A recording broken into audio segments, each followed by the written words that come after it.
시편 90편 1절부터 17절까지 말씀입니다. 함께 교독하시겠습니다. 주여, 주는 대대에 우리의 거처가 되셨나이다. 산이 생기기 전 땅과 세계도 주께서 조성하시기 전 곧 영원부터 영원까지 주는 하나님이시니이다. 주께서 사람을 티끌로 돌아가게 하시고 말씀하시기를 너희 인생들은 돌아가라 하셨사오니 주의 목전에는 천년이 지나간 어제 같으며 밤의 한순간 같을 뿐임이니이다. 주께서 그들을 홍수처럼 쓸어가시나이다. 그들은 잠깐 자는 것 같으며 아침에 돋는 풀 같으니이다. 풀은 아침에 꽃이 피어 자라다가 저녁에는 시들어 마르나이다. 우리는 주의 노에 소멸되며 주의 분내심에 놀라나이다. 주께서 우리의 죄악을 주의 앞에 놓으시며 우리의 은밀한 죄를 주의 얼굴빛 가운데 두셨사오니 우리의 모든 날이 주의 분노 중에 지나가며 우리의 평생이 순식간에 다하였나이다. 우리의 연수가 70이요 강건하면 80이라도 그 연수의 자랑은 수고와 슬픔뿐이요 신속히 가니 우리가 날아가나이다. 누가 주의 노여움의 능력을 알며 누가 주의 진노의 두려움을 알리이까? 우리에게 우리 날 계수함을 가르치사 지혜로운 마음을 얻게 하소서. 여호와여 돌아오소서. 언제까지니까 주의 종들을 불쌍히 여기소서. 아침에 주의 인자하심이 우리를 만족하게 하사 우리를 일생 동안 즐겁고 기쁘게 하소서. 우리를 괴롭게 하신 날수대로와 우리가 화를 당한 연수대로 우리를 기쁘게 하소서. 주께서 행하신 일을 주의 종들에게 나타내시며 주의 영광을 그들의 자손에게 나타내소서. 함께 읽으시겠습니다.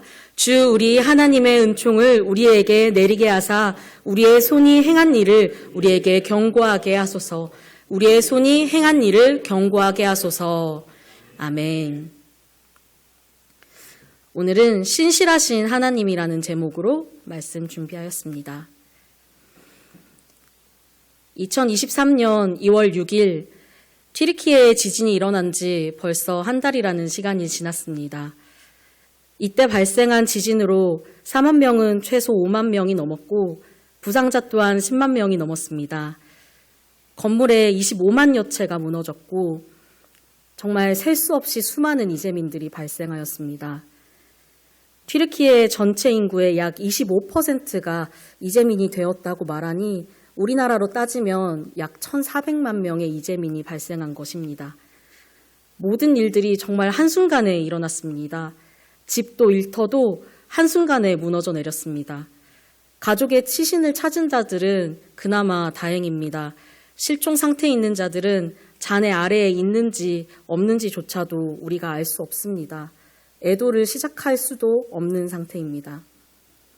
건물 곳곳에서 붕괴 위험이 여전히 남아있고 학교가 사라진 이상 아이들이 할 수 있는 것은 정말 아무것도 없습니다.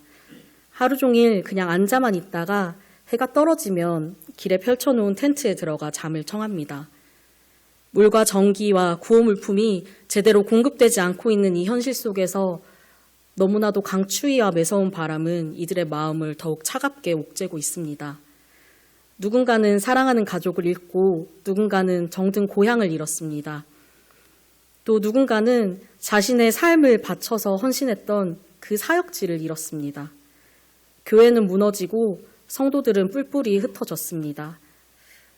정말 처절하게 파괴된 이 현장을 보면 우리는 고통스러워하면서 부르짖게 됩니다. 하나님, 이곳 가운데에는 도대체 어디에 계십니까?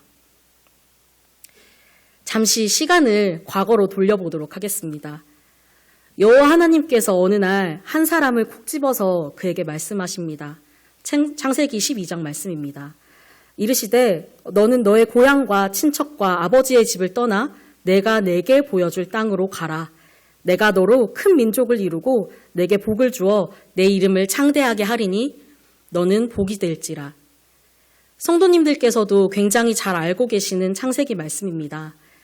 이 말씀을 들은 아브람은 여호와의 말씀에 순종하여서 가야 할 바를 전혀 알지 못했지만 나아갔습니다. 그리고 여호와의 말씀에 따라서 마침내 가나안 땅에 들어갔고 제단을 쌓았고 그리고 여호와 하나님의 이름을 불렀습니다. 이처럼 이스라엘의 역사는 아브라함 한 사람이 하나님의 말씀에 순종하여서 부모와 친척을 떠나 가나안 땅으로 이주하면서 시작이 됩니다. 그리고 하나님께서는 순종하였던 아브라함에게 두 가지를 약속하십니다. 아브라함의 자손이 큰 민족을 이루게 될 것과 그리고 그들에게 거주할 땅을 줄 것에 대해서 말입니다. 그리고 이미 다 알고 계시는 것처럼 하나님께서는 아브라함과의 약속을 신실하게 지키셨고 후손인 이스라엘 12지파를 번성케 하시며 가나안 땅을 정복하게 하셨습니다. 매번 넘어지던 이스라엘 백성들을 사사들을 통해서 구원하셨고 왕을 달라던 백성들에게는 왕을 세워주셨습니다. 그리고 마침내 하나님의 종 다윗에게 언약을 맺으시면서 그의 자손을 영원히 견고하게 하면서 왕위를 대대에 세우리라는 다윗 언약을 맺으셨습니다. 하나님께서 맺으신 이 약속은 보통 약속이 아닙니다. 왜냐하면 이 약속은 무려 하나님과 맺은 약속이기 때문입니다. 감히 하나님과 비교할 수 있는 자가 있겠습니까? 하나님과 같은 분이 누가 있겠습니까? 우리 하나님은요, 다음 말씀 보여주시면 우리 하나님은 파도를 다스리시고 그리고 원수를 흩으시고 하늘과 땅을 소유하시고 인간이 감히 헤아리지 못할 온 세계와 그리고 그 중에 충만한 모든 것을 건설하신 정말 위대한 하나님이십니다. 그리고 의와 공의가 하나님 보좌의 기초이고 인자와 진실함이 우리 하나님의 앞에 있습니다. 아멘이십니까? 그런데 그런 위대하신 하나님께서 한낱 인간에게 거짓말을 하시겠습니까? 하나님의 언약이 과연 깨질 수가 있습니까? 하나님께서는 그의 거룩함으로 우리에게 맹세하여 주셨습니다. 하나님은 다윗에게 거짓을 말씀하실 분이 아니십니다. 분명히 하나님께서는 그의 후손이 장구하고 그의 왕위는 해같이 하나님 앞에 항상 있을 것이라고 말씀하여 주셨습니다. 영원히 견고하게 되리라고 말씀해 주셨습니다. 하지만 이스라엘 백성들이 마주한 현실은 하나님의 약속과는 정말 너무나도 달랐습니다. 마치 그들이 마주한 현실은 너희는 더 이상 나의 백성이 아니야 라고 말씀하시는 것처럼 처참히 버려진 것만 같았습니다. 하나님께서 더 이상 계시지 않은 것만 같았습니다. 하나님의 백성이던 북이스라엘이 아수르에 의해서 무너졌고 하나님을 알지 못하는 이방인들은 그 더러운 발로 거룩하신 하나님의 백성들을 짓밟았습니다. 가증스러운 우상이 세워졌고 하나님께 제사드려왔던 산당들은 다 무너졌습니다. 하나님께서는 이스라엘의 역사를 그의 손으로 직접 끝내셨습니다. 하나님께서는 그가 세우셨던 그의 왕위를 땅에 엎으셨습니다. 그렇게 모든 것이 무너져 버렸습니다. 그리고 유다마저도 위태로움 가운데 흔들리고 있는 상황이었습니다. 하나님의 약속은 대체 어디에 있습니까? 하나님의 인자하심은 도대체 어디에 있습니까? 이것이 바로 오늘 본문인 시편 90편의 바로 앞에 나오는 시편 89편까지의 내용입니다. 하나님, 우리 조상들로부터 대대로 내려왔던 우리에게 주셨던 그 약속들은 이제는 허망하게 사라져버린 것입니까? 이제 우리를 버리셨나요? 시편 89편까지는 이렇게 고통스러운 외침들이 계속되지만 이에 대한 해답은 제시되지 않고 있습니다. 물론 이스라엘 백성들은 하나님께 그 어떤 한마디조차도 불평할 수가 없습니다. 자격이 없습니다.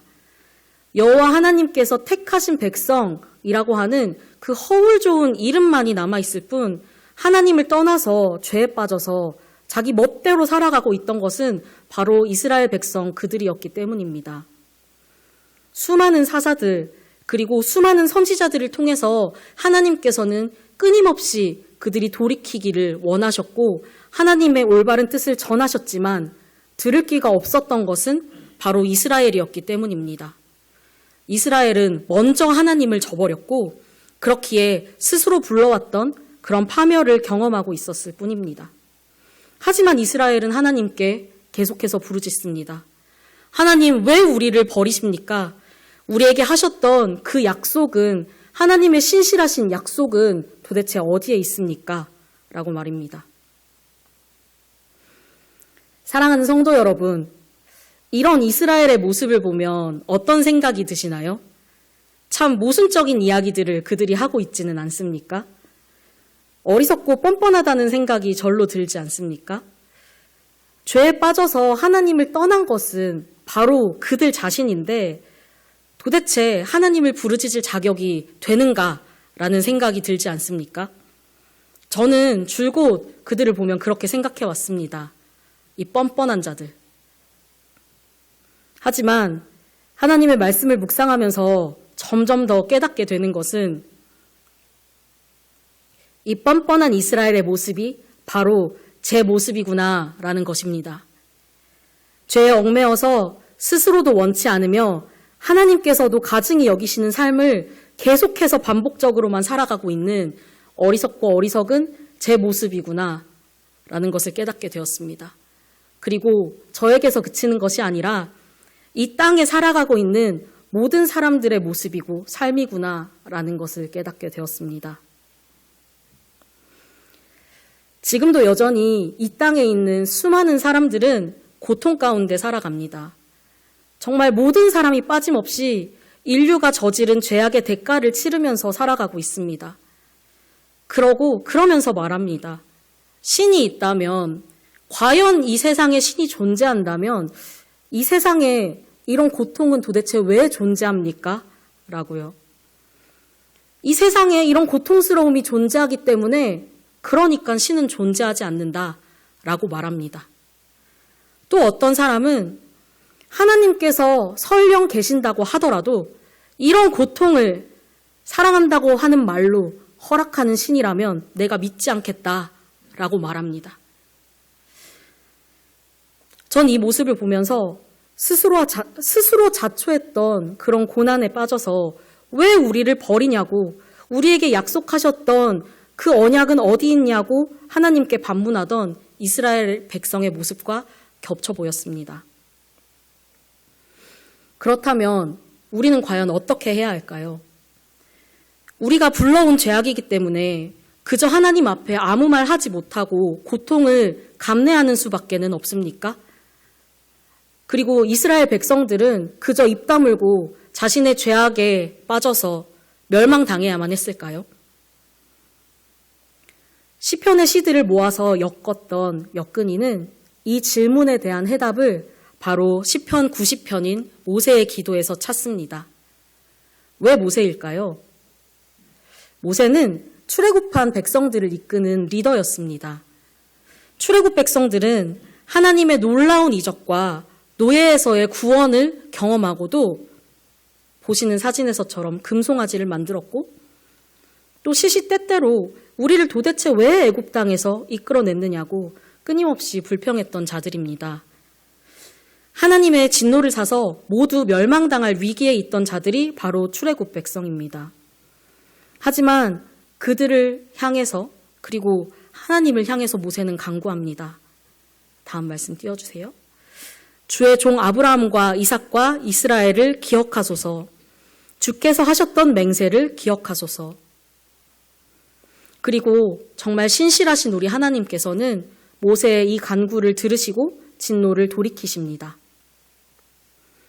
오늘 본문인 시편 90편 1, 2절의 말씀이 바로 모세의 이 간구와도 같습니다. 우리 90편 1, 2절을 함께 읽어보시겠습니다. 시작!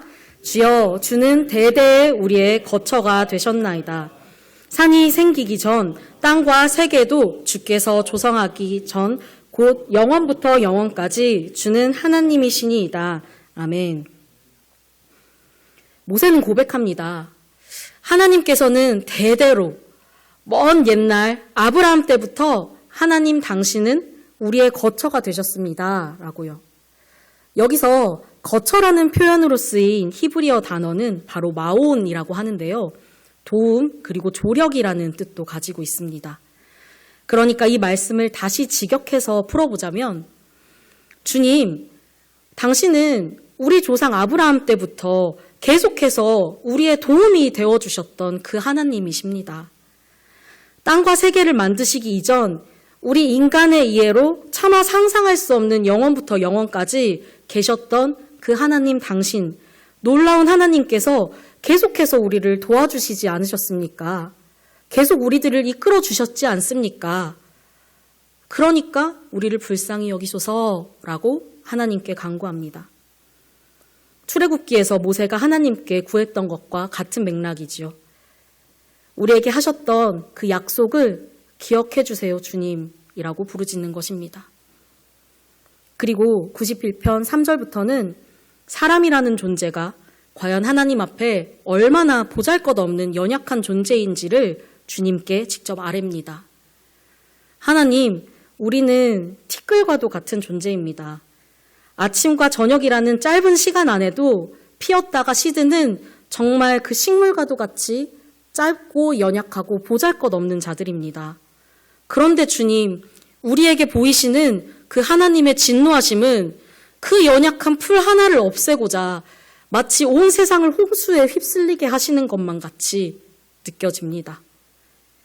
우리의 죄악 모두를 주님 앞에 내려놓으면 우리의 모든 날이 하나님의 진노 아래 있을 수밖에 없고 인간의 평생을 강건하게 산다고 할지라도 하나님 앞에서 자랑할 것은 우리 슬픔밖에는 없을 것입니다. 그러니까 주님, 진노를 거두시고 우리가 지혜로운 마음을 얻게 하여 주시옵소서. 여호와여 돌아오소서. 언제까지니까 주의 종들을 불쌍히 여기소서.